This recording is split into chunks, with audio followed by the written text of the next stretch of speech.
Welcome back, ladies and gentlemen. This is Zero from TechDragon.info, and today we have a replay from cases and a whole bunch of numbers. There we go, 5591 in the Tiger P. Now, I don't really see this tank very often. It's the kind of the less favorite line, I guess, because, well, let's be honest, the other line contains the Tiger, the tank we're actually looking at right now. I'm not sure if Cases is checking them out as well. And yeah, this is just the less popular line. Now, that doesn't mean that this is a bad tank. Let's take a look at the gun stats here. Hey, that seems familiar. Oh right, it's pretty much the same gun as on the Tiger, or rather, it is the same gun as on the Tiger. So, let me actually get back to normal view here. There we go. So, gun-wise, this thing is the same.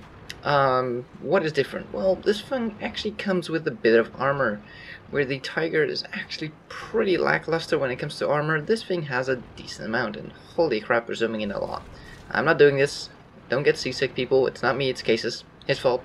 Yeah, the Tiger P is just not played very often, and I have personally never played it, so I can't really judge if it's a bad tank or not. But I would think with the gun being the same as the Tiger, it really can't be that much of a bad tank. It does have more armor, so you would think it's better.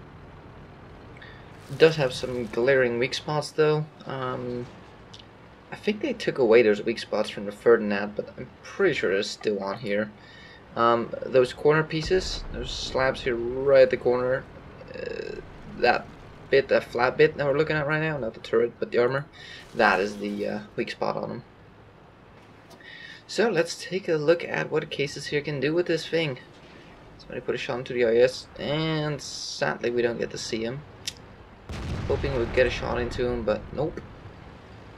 The KV2 down there. And right now it's pretty much pointless to cap. Cases here is going off by himself quite a bit here. It's dangerous. He is pretty much alone. The rest of his team is just sitting in cap, because you're definitely going to win this game by capping. Because that would be a fantastic game for everybody if you just cap and win. I've seen games like this where just everybody rushed cap. They capped the base within, like, what is it, 3 minutes that it takes or something. Pretty much nobody did any damage, and they walked away with the top person having 200 experience.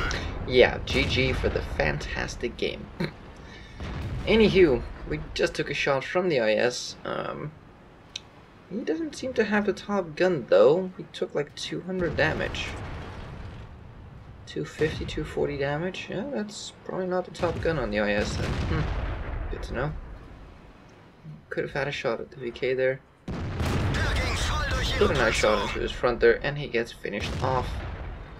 Reload, we can put one into the IS. It's not gonna be a one-shot kill, though. Never mind. He's gone. Oh, oh. You'll see, you'll see. Ah. Darn it. Oh, sorry, that was my wrist cracking there. In case you heard that. Oh, oh, you'll see, you'll see. Yes. Gotcha. And we're at 80% cap. I would say get out of the cap circle. It's not worth it. That is not a good win. Oh crap, get out of the cap. Get out of the cap. Oh, got reset. Good. That would have been really bad if we capped there. Okay, reset again with the cap. Really, that would have been a shitty game. I mean, think about it. If that was a win, we would have done 2 damaging shots, and that would have been it. That would have been our win, and possibly win of the day. I mean, there's a time and place for capping. I have a video that after this sub-month is over, I will show you guys. And it's basically a very clear example of how and when and why to cap and when not. There is definitely moments where you need to cap in order to win. And there's also moments where if you... Wow, that was a nice clutch shot into the ass of the IS-6, and it still went in. Holy crap.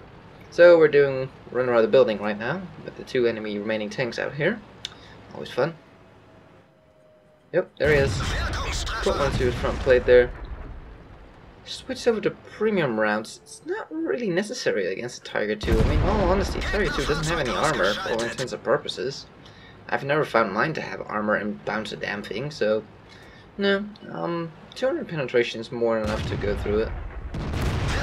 6 into the side of the turret, switching premium ammo again. Again, IS-6, if you know how to shoot it, you don't really need premium, to be honest. 110 doing good work here. Oh crap, there's an IS-3 behind them. 110 bouncing a shell. And we're using the 110 as armor here. Oh, blocking him a bit. Putting a shot on the IS-6. And we're taking the shots here so that the 110 doesn't have to. And that's exactly where to shoot the IS-6 into that hatch. Blocking, trying to block the IS-3 here from shooting the 110. As we finish off the IS-6. Keeping our ally alive here. Oh crap, come on, come on, come on. Oh, into the back of the turret there. 110 is still alive. Oh, he finished off the 110, but we do have him pinched now. He can't go anywhere. Oh, that bounced. That was unfortunate. You really want to aim for the flat. There we go. That goes in. And one more. Come on, to finish him off. Come on. Now, I don't know if Wargaming has ever done this yet. I know in the past, a long time ago, they were talking about making spots in the armor where you actually hit, so you have a a visual hole in the armor to actually make those spots weaker armored. I don't know if they still have that in or not. I'm not sure. Anywho, we got 6 kills so far, and we're in the cap circle. Only 3 people alive in the enemy team. And now is not a bad idea to cap. If you cap now, you basically force the enemy team to come to you. E25, very dangerous tank. I have one myself now. Woohoo! I never bought one, but it was actually an event to get one. Pretty painless event, I have to say. If you have higher tier tanks, like with a tier 6, it would have been doable, but very painful. Having a T34, it was pretty damn easy, and I finished it within 2 weeks. And that was just taking it easy and not playing every single day. So yeah, that was a nice event. Anywho, what was I gonna say? Right, we're actually getting to the end of sub-month here. I can't believe it's been a month already. So the frequency of videos is gonna go down a little bit, but most of the replays you're gonna see, or gameplay or whatever, is gonna be mine rather than your guys's. We'll still have sub Saturdays where your videos will shine, or rather your replays, but the rest of the week is mine. So I do have a couple of awesome replays laying around now. It's been nice not having to play and get replays, get good games, because my god, I've been having an awful time in tanks. I've had a couple of moments throughout my tank career, I guess, that were bad, and I have to say, like, a couple of weeks ago was probably the worst I've ever seen. I don't know if it was because of the E25 event, or I don't know what it was, but I lost a lot on my total victory percent. Like, my overall victory ratio went down quite severely, I have to say. I've played about 14,000 games, and I went down more than I care to think about even. It was pretty painful how much I went down, especially with that many games played. You really have to lose a lot, and my weak victory ratio was at 40 or less percent. I mean, overall, like if I look at my more recent games of the recent year or something like that, my victory ratio is about 57%. My overall victory ratio is still going up. It's still settling in, and this is getting better and better. Ooh, it shot looked like it went very wide, but it still went in. So my victory ratio was just pretty much going up and up and up slowly, because 14,000 games takes a while to get your victory ratio up. I was doing okay, 57-ish average over the last 1,000 games or so. I was doing okay. And then last week or 2 weeks, I couldn't even get above 40% victory ratio on a daily basis. It was that bad. It was so bloody bad that I pretty much just stopped playing for a week and a half, 2 weeks, because it wasn't doable. Didn't matter what tank, what tier. My overall damage went up. My overall kills went up. So pretty much all my stats except my victory ratio went up. I had games with 5 or more kills that just couldn't win. Oh, E25 spotted. Oh, didn't pin. Come on, we need to finish him off before he resets us. Oh shit, he penetrated. Damn it. Oh, we gotta be careful, there's still an artillery. Come on. Oh, we don't have the depression. Oh, he's being smart about it. And we finish him off. Whew. But now there's still artillery. There's still an arty and we don't know where he's at.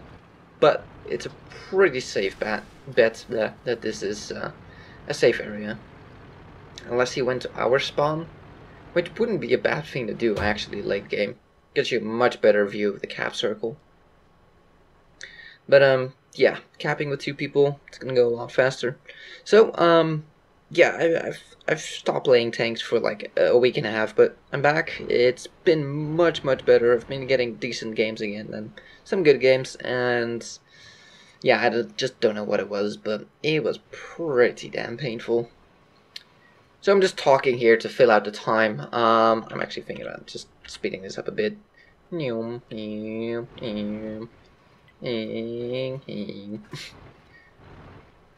HE. He's just dancing around with his tank right now. Oh, artillery spotted. And we put one in. And the AMX finishes him off. Well played. So, we actually walked away with 8 kills. Yeah, you didn't even notice that, did you? So that's a Tiger P. Yeah, I don't know how this thing really compares to a Tiger. It's just, from everything I've seen about this tank, it does have the armor, but that's about it. Like, everything else seems to be just a little bit worse, really. And I don't know why. It should be a very comparable tank. I guess it pretty much is. I mean, the turret is the same. I think it's like the exact same turret. I think it's just a different hull and a slightly more armored hull, and that is about it. So, let's take a look at the stats, shall we? So, before we continue with the stats here, sub-month is going to be over in about 5 days at the end of this month here, and I still feel like I haven't even made a dent in the amount of replays I have in my inbox.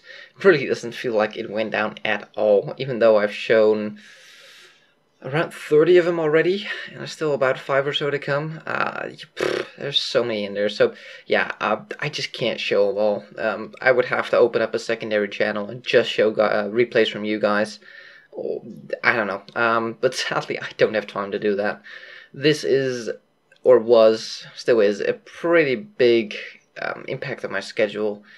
And yeah, that's why I'm gonna tune it down to the normal schedule again, because I like to have some off time as well. This is just a hobby for me. This is not my job, so I don't have all day to make these.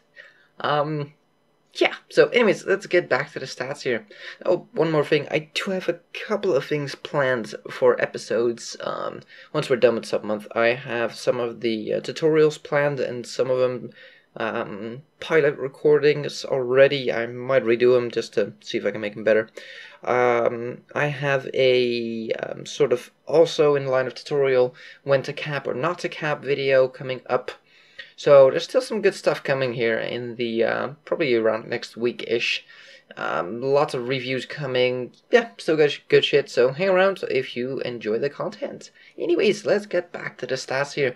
Mastery Badge, Ace Tanker, we got a Hand of God, Bruiser, Duelist, Fire for Effect, Radley Walters. Always a nice one to get.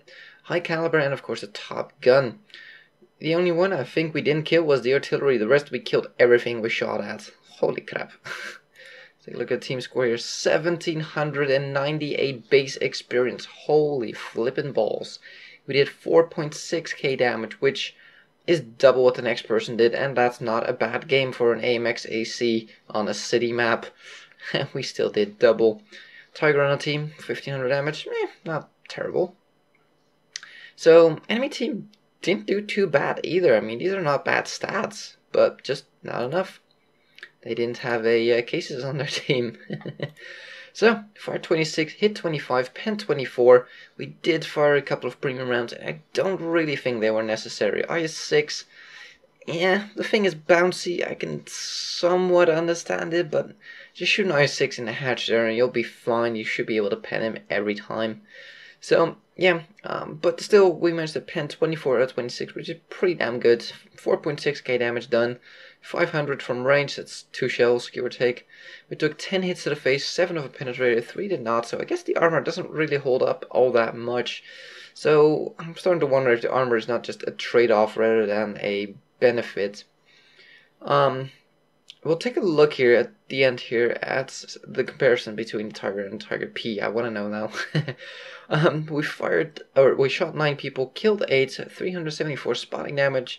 We got base defense as well as cap points. Without a premium account, would have lost money, and sadly we didn't have a premium account, so we lost money. But still walked away with 5,754 experience. Nice. Very, very nice. Okay, we'll be right back. Let's take a look at a comparison. And here we are with the comparison. War Thunder ad. Nice. So, both tier 7s, both heavies, obviously. Armor, as you can see on Tiger 1, is only 100mm versus 200. Side and rear armor is pretty much the same layout, but that frontal armor is pretty much doubled. Now, there's definitely weak spots in there, so it's not really 200, but you do have a much better chance of bouncing. So, view range is the same, signal range is the same, it's the same turret, it's the same radio, so, you know, a lot of similarities. Hit points are actually 50 more on the Tiger 1, interesting. Chance of fire is the same. Forward speed is 5 kilometers more, and that's why the armor weighs you down now. And like I said, I'm not entirely sure if the additional armor is really worth it. Like, do you really bounce that much more? I mean, the Tiger 1 doesn't really bounce, let's be honest. Its armor doesn't really hold up, but you do have that fantastic hit point pool, that you can just use as armor, quote unquote. So, and that's a single quote for you grammar lovely people out there, not a double quote. Double quote is a literal quote, just quote it with single quotes is what you're talking about. Anywho, reverse speed is the same, horsepower per ton ratio is better on the Tiger, same engine, less armor, so less weight. As we can see here, 57 tons versus 61 tons. Track traverse is quite a bit better as well, so overall the Tiger is just the more mobile of the two. Surprisingly though, the gun elevation is better on the Tiger P, but really elevation is not the most important thing. Now don't get me wrong, elevation is nice, and tanks with very little elevation can be very annoying, but it really isn't the most important thing. Depression is. Now, I'm gonna have to look at this because this one shouldn't be blue, it should be green. But anywho, gun depression 7 degrees versus 6. I'd rather have 7. But the turret reverse is actually faster on the Tiger P, surprisingly, by 5 degrees. That's quite a bit. Rate of fire is better on the Tiger, so the DPM is going to be much, much better on the Tiger as well. Very interesting. So the gun handling is much better on the Tiger. Didn't expect that. Huh. Of course, it being the same gun, that's pretty strange. But yeah, as you can see, the gun handling is much better, giving you a much higher DPM, damage per minute. I still need to put a copyright here with our DPM, as in real DPM. So 2100 DPM versus 1600, that's quite a difference. That's, what, 500 difference, wow. 500 damage per minute difference, that's 2 extra shells per minute. Wow. So that's the difference between the Tiger P. I mean, is that extra armor really worth the slower tank with less depression and a worse gun handling? I don't think so. I think that's why the Tiger is the more favorable of the two, and that's why most people go for a Tiger. And besides that, it's a Tiger. I mean, come on. So, hopefully you guys enjoyed this little comparison. I will put a link in the description if you want to take a look at this briefly or at your own leisure. And I'll put a link to the Tiger P as well, so you can take a look at a little bit more details. So, hopefully you guys enjoyed. If you like this video, give it a thumbs up. If you want to see more, please subscribe, and we'll see you on the next one.